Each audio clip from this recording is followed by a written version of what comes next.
If your life feels like it's permanently stuck in a bad Netflix rerun, it's not because the universe hates you. It's because you keep tripping yourself, face-planting into the same mess. And then, this is the best part, blaming the floor. Congrats, you are officially the mountain standing between you and the life you actually want. Here's the hard truth. Mountains don't magically appear. They're built from tectonic plates smashing against each other. Your personal mountain? It's built from fears you keep recycling, excuses you worship like holy scripture, and catastrophic thoughts so dramatic they deserve an Emmy. You sabotage yourself so thoroughly that even your worst enemy would look at you and say, wow, harsh. Let's be clear, self-sabotage isn't random. It's not, oops, I tripped. It's deliberate avoidance. It's you dodging your deepest needs because you don't trust yourself not to screw it up, and deep down, you don't believe you deserve better. Ouch. But here's the plot twist. The biggest act of self-love isn't bubble baths, meditation apps, or $14 smoothies. The real act of self-love is refusing to accept a life that keeps you small,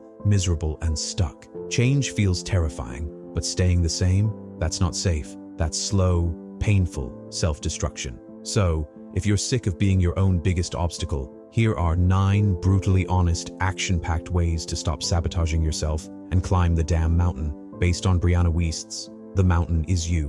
1. Stop turning your pain into a personality. Here's a spicy truth. Struggle isn't an aesthetic. Trauma isn't a vibe. Stop making your pain your personality trait. Yes, your wounds are real. It's actually been shown that trauma gets stored in your body on a cellular level. Of course, it had an impact on you. And worse, it's addictive. Struggle makes people relate to you, so you cling to it. But clinging isn't healing. It's caging. Your pain can either be the reason you stay stuck or the rocket fuel that launches you forward. The choice is yours. That breakup could be the catalyst to make you become your best self. While it's extremely painful to realize that someone who you feel so strongly about is not the one for you, you have to learn to live through the pain and realize that some things are not meant to stay in your life. You just got attached to them because they were a part of your daily life. 2.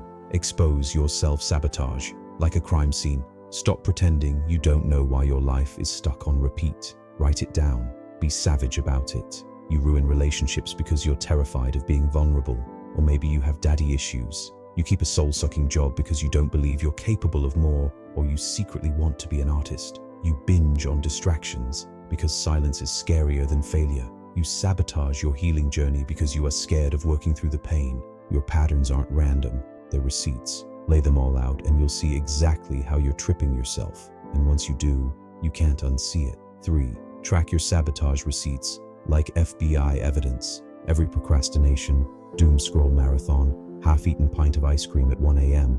Log it. Patterns don't lie. They're arrows pointing directly to your wounds. Example, you ghost people because intimacy terrifies you. You overwork because you're terrified of being worthless without achievements and have failed at every relationship you ever tried. You shop compulsively because your brain's trying to buy joy off Amazon. Watch for false dichotomies when your brain jumps to extreme conclusions. Lose a job? Suddenly you're convinced you'll never work again. Your partner will leave and your kids will starve. Reality check. Losing a job could also mean you finally start the business you've been dreaming about. Track it. Patterns reveal wounds. Wounds reveal paths. Paths reveal the climb.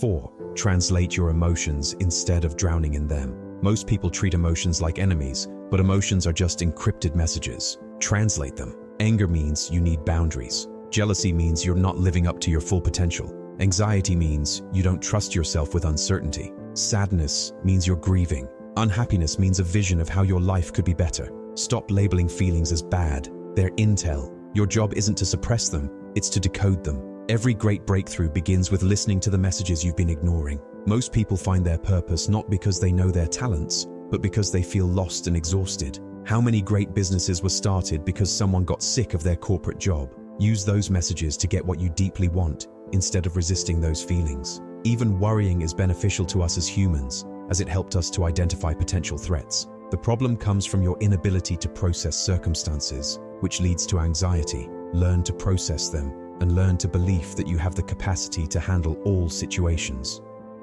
Realize there is a fine line between suppressing your feelings and having control over them.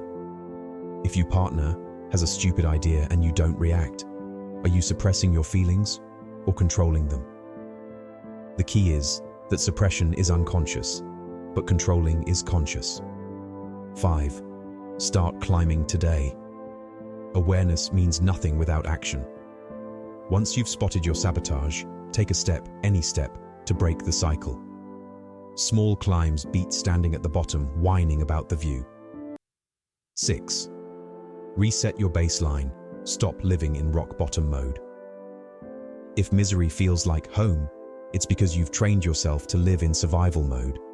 But your baseline, the emotional set point you return to because you are used to, can be raised. How? Through small, consistent upgrades. Journal your progress. For moving your baseline away from past events, reframe your past. Tell your younger self the truth. That heartbreak wasn't your end. It was your teacher. That failure didn't ruin you. It redirected you.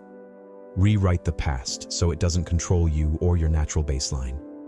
Shift your baseline from barely surviving to thriving is my default. 7. Get addicted to discomfort. It's the real pre-workout.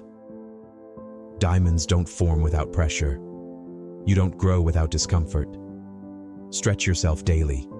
Do the awkward thing. Try the scary thing. Sit in silence with your own thoughts without needing to escape.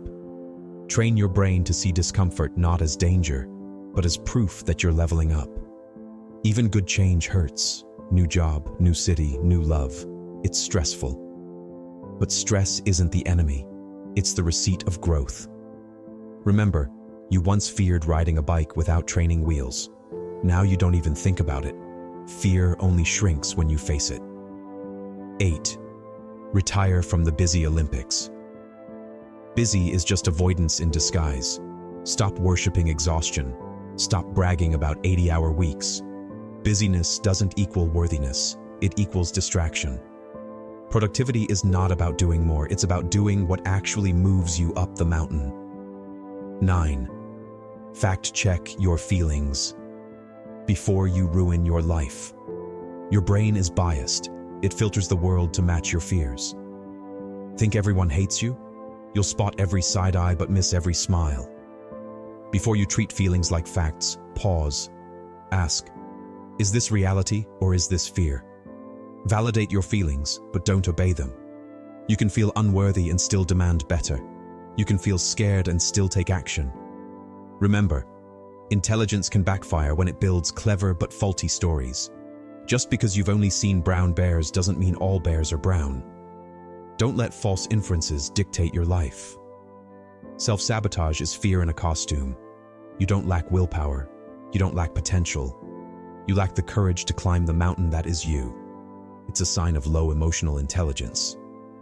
What happens when you learn to stop self-sabotage? Everything shifts. Your glow-up won't be proving your past wrong. It'll be owning your present and betting on your future. The chains fall off the moment you stop pretending they aren't there. Life isn't just what you think about, it's also what you think of yourself. So tell me, are you going to keep playing the villain in your own story? Or are you finally going to be the hero who climbs the damn mountain?